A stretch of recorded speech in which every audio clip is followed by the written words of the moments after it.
Hello,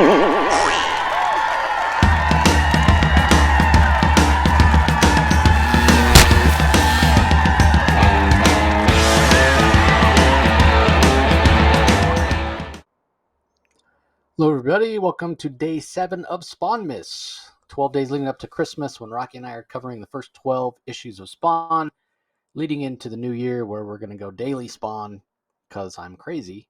And I had this idea that we want to read every issue of Spawn in 2022. So we'll see how that works out.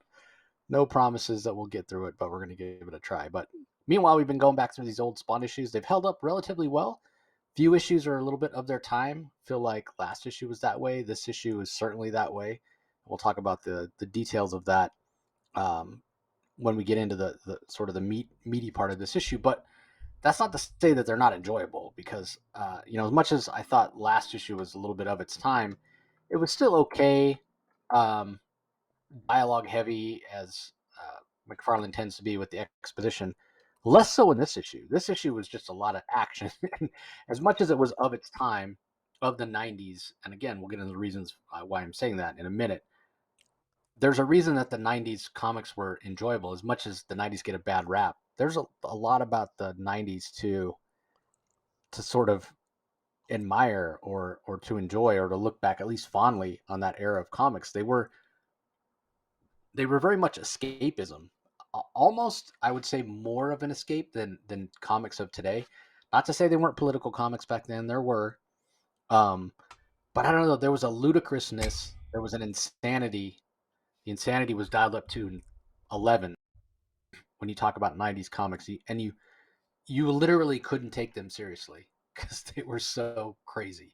And I'm talking, narratively as well as visually. Who's going to wear 79 pouches and have guns so big that defy physics, so yeah. And like I said, we'll get into it. I mean, you can see the cover right there if you're watching us on YouTube. Look at all those guns that he's got. Like, that is right out of the 90s. So yeah. Any general thoughts on this one, Rocky? Well, this issue 7, like I said, this is revenge. This is like this is Spawn taking it to the bad guy. And as a setup here, something that Todd McFarlane said as he created Spawn back in the day, he said, Spawn gets to do that which Batman can't, and that is basically kill. I mean, in many ways, there are similarities, I suppose you could say, between Al Simmons' moral code and perhaps Bruce Wayne Batman. But at the end of the day, Batman doesn't kill. But Spawn does, because that's Al Simmons' background. And of course, when you give somebody who's a killer, I mean, Al Simmons, you could say, is a killer with a moral code, I suppose. But give him the power of the devil, and as the devil told Al Simmons early on, like, you're now an enemy of God. You were an atheist once, Al Simmons, but you're now not only is there a God, but you're an enemy of God. And it's interesting that Al Simmons is sort of ironically making the best of it, and yet, even though he's an enemy of God, one could perhaps argue that he's doing a little bit of God's work by getting rid of scumbags. and we know who the scumbags are, because Todd McFarlane does a really good job of identifying who the bad guys are in this. And in this issue 7, we finally get the name. You mentioned the name in issue 6, but we never actually got the name of the mafioso who wants Spawn dead. And his name is Don Vito Gravano, otherwise known as Dracula, because he sucks his enemy. He's rumored to suck his enemies dead or something. But yeah. He lives to suck the power out of everyone. That's the line that McFarlane writes. So take that for what you will. So let's dive into the issue. Let me give the credits first, because I realize I haven't been giving the credits for all of these, but it's pretty easy. Story, pencils and inks by Todd McFarlane, letters by Tom Orzechowski. That's it. Colors are by Steve Olaf, I should say. One other thing I'll mention. Early on, the issues are credited to the editor Wanda Kolomajek, which is the maiden name of Todd McFarlane's wife. So that will tell you where the name of Al Simmons' wife comes from, Wanda. What's also interesting is I noticed in issue 7, there's a Terry Fitzgerald that's credited as a story consultant. So it must be some friend of McFarlane's that maybe actually consulted on the story, bounced ideas off of. Probably where the name of Terry, Wanda's husband, comes from in the comic. I don't know that for sure. I'm just speculating. So, yeah, if you remember last issue, Spawn got all decked out in guns and pouches and ammunition, and that's how this issue opens up. If you're watching this on YouTube, you can see the screen there. And so this is what I mean by okay, let's go 90s. Because like Rocky said, this guy's got the power of hell, right? Now, granted, it's a limited power. It's going to run out. And that's sort of the excuse that Al Simmons gives us. Like, okay, I was a hitman. I work for the CIA. What I'm comfortable with working with is guns and ammunition and that sort of thing. So, I know that I underestimated this Overt-Kill guy. So what's going to make me feel comfortable in battle? Let me go back to the tried and true. Let me go get guns and pouches and ammunition and whatnot. But in a way, it's so silly because this guy has, this incredible power that Malebolgia has given him. Now, again, you can think of it, well, he doesn't want to use that power up because it will bring about his second death, but it's still ridiculous when you stop to think about it. So as he sort of, think of that coolest montage movie, either a Sylvester Stallone or like Arnold Schwarzenegger in Commando, the Yeah. music plays and the heroes strapping on all this weaponry. As Spawn is doing this, he's at this army base and they realize there's an intruder there and they want to break in and stop whoever it is. Obviously, they don't know it's Spawn. They don't know he actually has good intentions for these weapons. So Spawn does something here for the first time. And he doesn't even know if it'll work, which I just find so interesting. Like, he doesn't want to fight these army guys, right? He's thinking, there, but for the grace of God go I.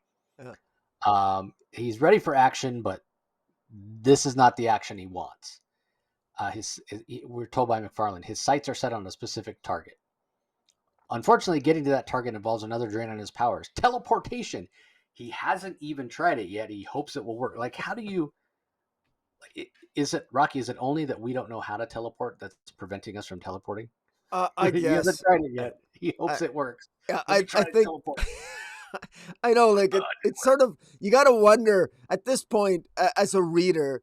I'm wondering, are there other powers that he might have too? Like if it's teleportation, it just suddenly does he have telekinesis? Does he have telepathy? Like I remember back in the day wondering that, and I'm still wondering it now because I'm not a Spawn expert. I mean, I'm reading this. I feel like I'm reading this just for a second time, and so yeah, it does it maybe lacks a little bit of verisimilitude. It's like, well, he's got the power of, I guess if he's got the power of the devil, I guess the devil can do anything. I guess if the devil can do anything, so can Spawn, but it's just going to drain his power. But, you mentioned before how there was sort of like almost like a clock that started at 9999 that slows the drainage of his power that you put it out to me because I missed it. I didn't realize that's what it was.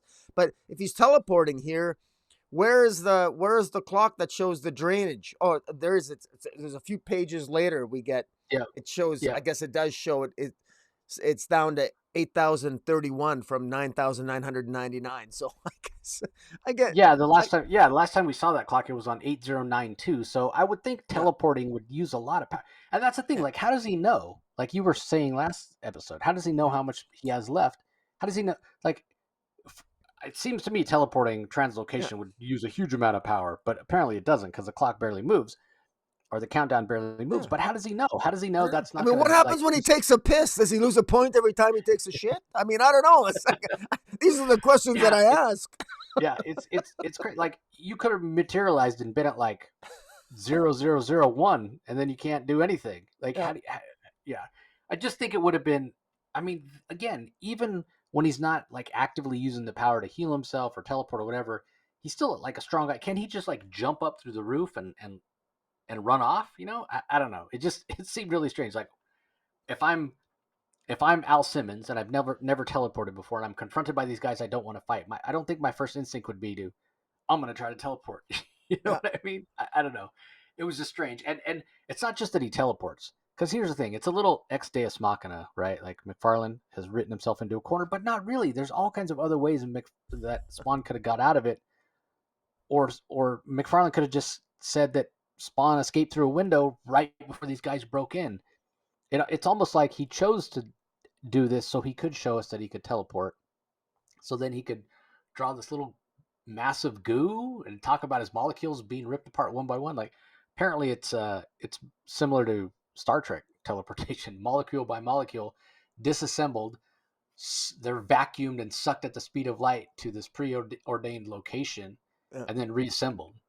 Well, I like how he reappears in an alley with his bum buddies there. Yeah, I don't. I should watch how I say that. I don't mean bum buddies as in bum. I mean as his friends who are street people in an alley. yeah, Okay, they're not actually yeah. bum buddies, but they think he's drunk because they're all drunk and they're all getting hammered all the time. So there's a little Well, bit of and a yeah, cliche that all street people are alcoholics, but they think Spawn is just drunk. And the one well, guy, go he ahead. rematerializes and he says, "Holy mother, I think I'm gonna puke," and he throws up like because of the translocation, right? So Yeah, why wouldn't you think yeah, if you're one of the street people? Why wouldn't you? If you're a street person and you see somebody else throwing up, yeah. 999 times out of 1,000, it's gonna be because that person drank or ate something, Yeah. dug some food out of a garbage can and ate it and it was bad, or they're hungover. So And the one bum sees his face, says, you know, you look worse than my ex-wife, the one bum says. yeah. No, actually, he says it's his Aunt Mabel. Cripes, kid, you're Oh, even yeah. uglier than my Aunt Mabel, and she was ugly. And Spawn screams out, Yeah. "No!" Like, really, that's what's going to get you? But yeah, he actually screams that out for another reason that we'll get to in a second. But Not we Aunt do, Mabel. like Rocky said, we do get the countdown there Yeah.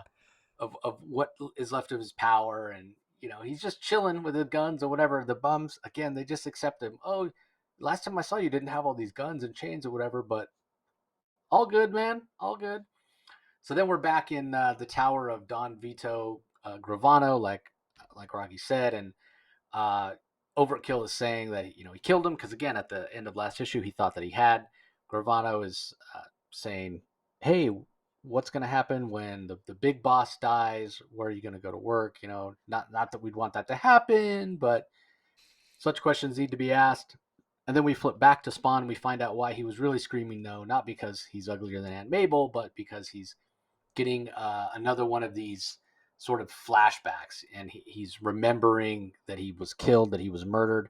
But interestingly enough, his murderer, he doesn't see his murderer's body. He sees his murderer just as a skeleton. Hearing all the words that the murderer said, basically the murderer saying, "We're at war, and uh, there's no room for traitors. Simmons, we're tired of your self-righteous grandstanding." So it definitely sounds like the black bag sort of company that Al Simmons worked for was tired of him, like, morally questioning the things that they were doing, as Yeah. opposed to just blindly following orders. So again, showing that Simmons is truly righteous, and was always on the side of Angel, I, even while I he was killing people. I would add, I think it's showing something more there too, because I find it odd. Like that's really weird. Like if you're remembering who actually shot you, why would you remember them as a skeleton? The way I view this as the devil being Oh yeah, extra cruel to Al Simmons, yeah, like not allowing him not allowing Al Simmons the memory of who killed him, instead making that memory a skeleton just to rub it yeah. in, Yeah, showing that's what how I read that. But maybe I just think it's just the devil being an asshole to Al Simmons again. yeah. Yeah, I 100% agree with you. It's still Malabolgia messing with his memory, Mm. giving just a little bit of memory back. And then we do flip to Wanda, and she's having issues as well. I wonder if that's Malabolgia planting any thoughts in her head. She wakes up and she's screaming, and Well, she's I, she's expressing to Terry that I think Al was murdered, and yeah, Terry's like, we've been down this before. It was an accident. He wasn't murdered. He died defending his country. But to Terry's credit, he says, "I'll go and look again." But what is interesting is, and again, I don't remember who was the one that killed Spawn. I'm sure I knew at some point, read it in an article or something, probably. Um, but being that we get the memory of Spawn that's still altered, or Al Simmons that's still altered, who's ever doing it, and then we immediately get this scene with Wanda and Terry saying, "Oh, I'll look again." It plants the idea, at least it did in my head, that maybe Terry was the one that did it, or knows, or like Terry may not be the nice guy that best friend of Al Simmons that he sort of purported to be always. I don't know. I just got that. I'm suspicious of him for some reason because of the sequence of the story that McFarlane gives us with Well, and he that. works for the CIA too, like Yeah, Terry. they were. Yeah, that's part of the reason Yeah. they So were it's friends. So yeah. So I agree with you. Like I think that early on, it made sense that you never know. Maybe it is the best friend that had to do with it, and also just to build on the fact that Wanda had this dream, it should be pointed out at least. And what was your impression? I got the impression that her and Spawn, her and Al Simmons were sharing the same dream. That she saw the same dream as he did, or because she saw him being shot. But I got the impression that she also shared that same dream and that they were connected because of their love. Or maybe maybe that's too 90s cliche, but I'm just sort of reading into that. But that's the impression I got. Like suddenly she's having these dreams after all this time. She hadn't had them for such a long time. So I think that's the impression I got, and that had an impact on me because I think that's actually a compliment to McFarlane here, the way that he's drawing their connections. Because as we move through this issue, Wanda, Wanda begins to have, thinks back to that white guy that visited them in issue 3, and talked about their dog, who was, of course, Al Simmons. Of course, he can't come back as a black guy; he's the white guy. So she remembers the white guy who came back and talked to her about her dog. So, but I thought it was well done. That sort of the way McFarlane is connecting them through the dreams and through some suggestion that Malabrosia is connecting them through their dreams just to be extra cruel. I didn't assume that. I actually don't think that they were having the same dream, only because we saw a few issues ago that Wanda woke up in this exact same way, screaming about Al and don't kill him. Whereas Spawn just got this memory, as indicated by him screaming out "no" in the alley, and it's another memory bomb that has hit him. Um, But she says it, that she didn't think he's killed in action. She doubted that he was killed, that somebody had shot him. That's exactly what happened in the dream before with the skeleton. Right, but again, she's been having these, and it says in the dialogue box right next to where she says "Don't kill him." It says it's been 5 years since her husband's death, and she's come to terms with that. But all of a sudden, in the last 3 weeks, her sleep has been sporadic, and she can't stop thinking about him and his soul, and she can't hide this stuff from her new husband. And again, I think it was issue 3 where we had a very similar scene to this, where she wakes up in the middle of the night screaming. So she's been having these dreams for 3 weeks. Spawn just got the memory, Right. so I don't necessarily assume that they were having like Spawn's you know Uh, memory bomb right here that went off is connected to her dream necessarily. I think she's been having these dreams for a while. It could be, in fact, go the other way. Maybe because she's having the dream Maybe that it that's why somehow, Al's having them because yeah, she's yeah, having them.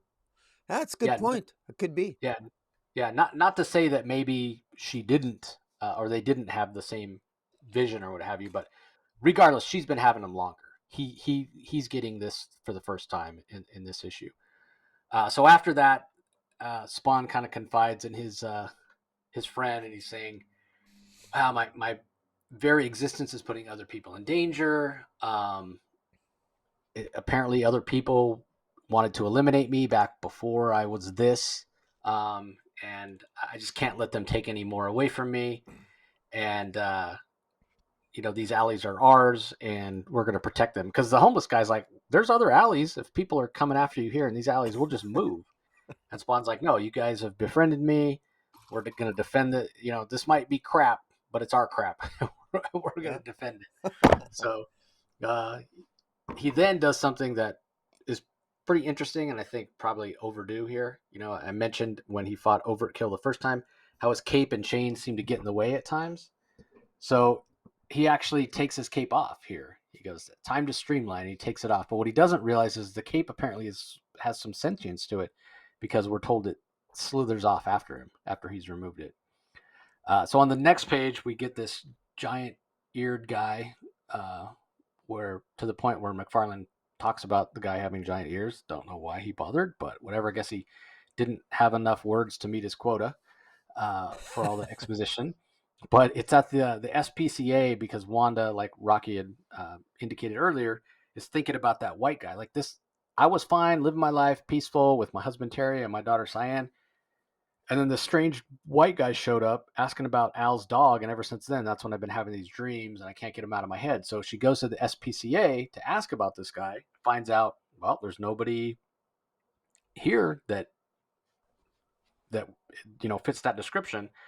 And so that gets her thinking even more. Well, the guy could be from another SPCA, not in Queens, but then how would he have known about the dog? So we're told these are questions that are going to follow Wanda for the rest of the day.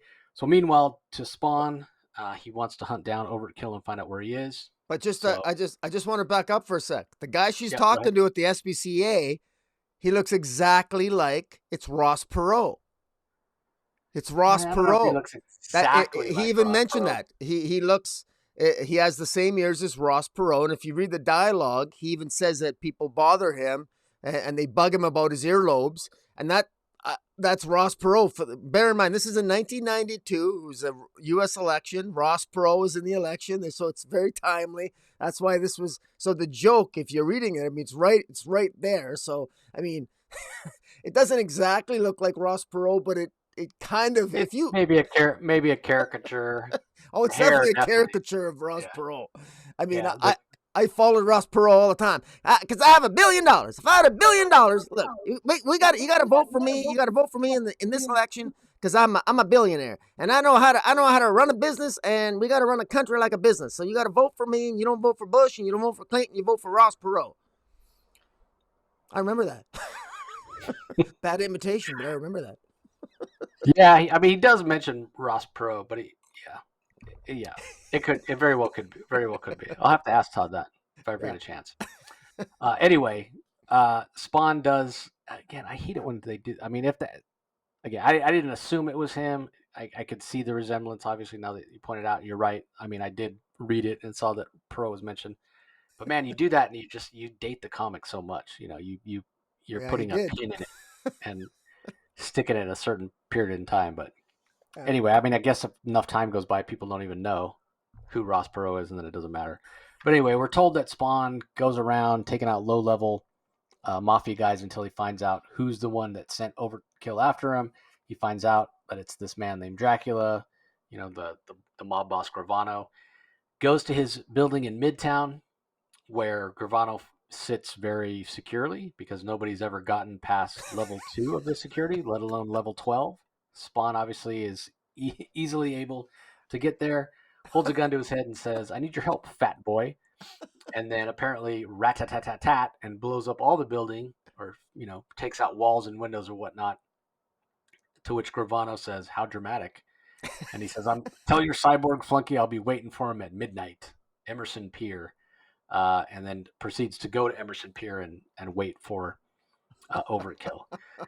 And then So during the battle, I mean, there's not really much to say about the battle other than McFarlane's pretty cliche here.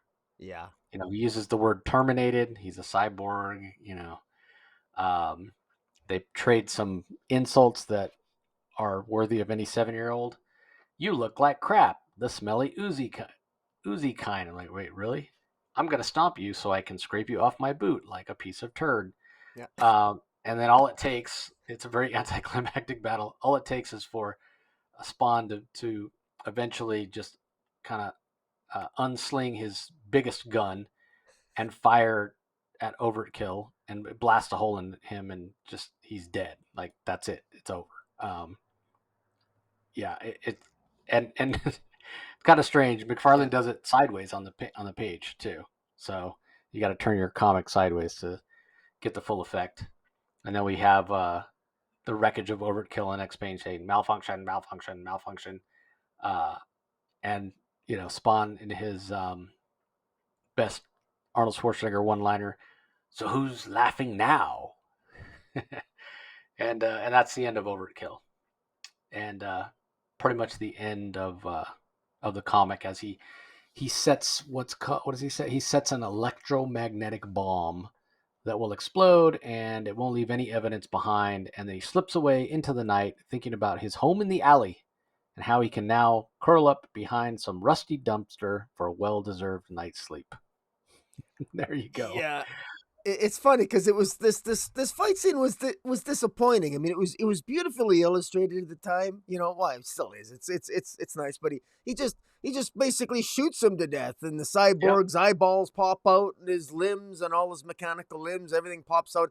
I mean, there's one scene where Spawn is literally actually throws the cyborg like Overkill's face right over his shoulder, like he's literally skinned what because there wasn't a lot of most of Overkill as a cyborg, but the part of him that is human is his face. But the skin of his face with one eyeball is sloped is literally hanging off Spawn's shoulder. I mean, he completely decimated and killed this guy, and only in like 3 or 4 pages. And it's just interesting to sort of when you think about how this scene would play out now if it was in a modern day sort of with the modern day narrative. This would have been a battle scene over 2 issues, I'm sure, and it would have had more.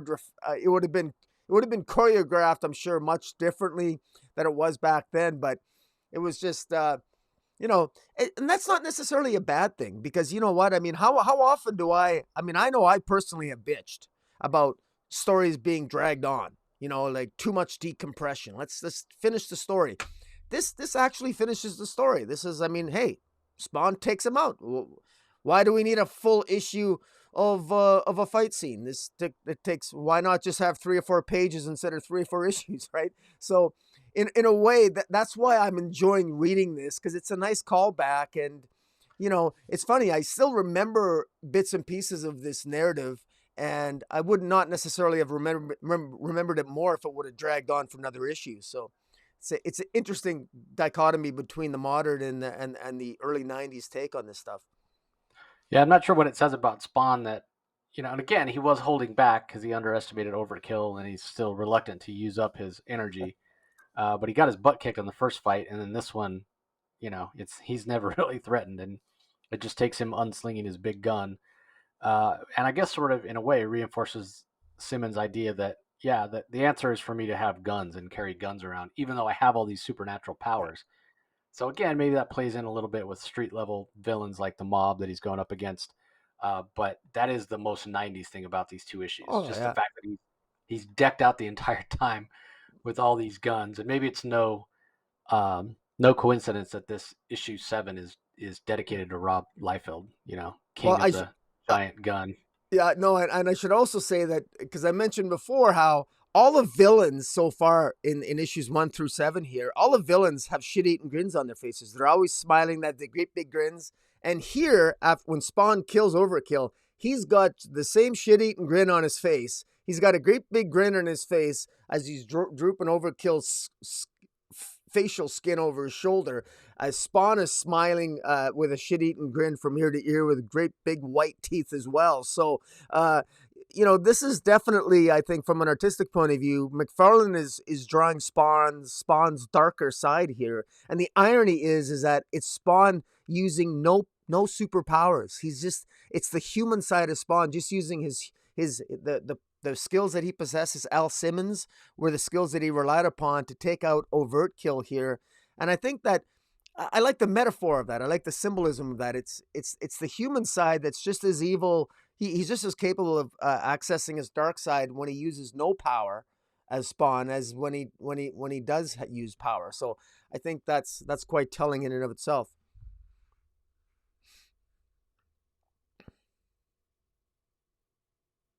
I'm sorry, I'm not hearing you. Oh, Oh, sorry, I didn't realize I was muted. Yeah, the other thing I wonder about when in terms of this giant smile from Spawn, because typically he has his mask on and you wouldn't see it, but of course, in the course of the battle, he pulls his mask off to show Overkill how scarred he is. Um, and I just wonder, the popularity of Venom at this time with that's where McFarlane probably first did the giant smiley sort of menacing thing that he keeps doing in Spawn. So yeah. yeah, so I guess we'll see.